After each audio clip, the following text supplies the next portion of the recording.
Welcome to cinema talk. 1982 மோகன் நடித்த பயணங்கள் முடிவதில்லை. 1984 விஜயகாந்த் நடித்த வைதேகி காத்திருந்தால். 1985 மோகன் நடித்த குங்குமச்சிமிழ். 1986 மோகன் நடித்த மெல்ல திறந்தது கதவு. 1986 விஜயகாந்த் நடித்த அம்மன் கோயில் கிழக்காலை. 1986 கார்த்திக் நடித்த என் ஜீவன் பாடுது. 1986 விஜயகாந்த் நடித்த தழுவாத கைகள்.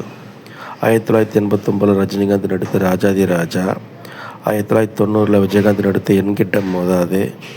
1994 சத்யராஜ் நடித்த திருமதி பழனிசாமி. 1994 விஜயகாந்த் நடித்த என் ஆசை மச்சான். 1994 விஜயகாந்த் நடித்த காந்தி பிறந்தமன். 1994 பிரபு நடித்த சீதனம்.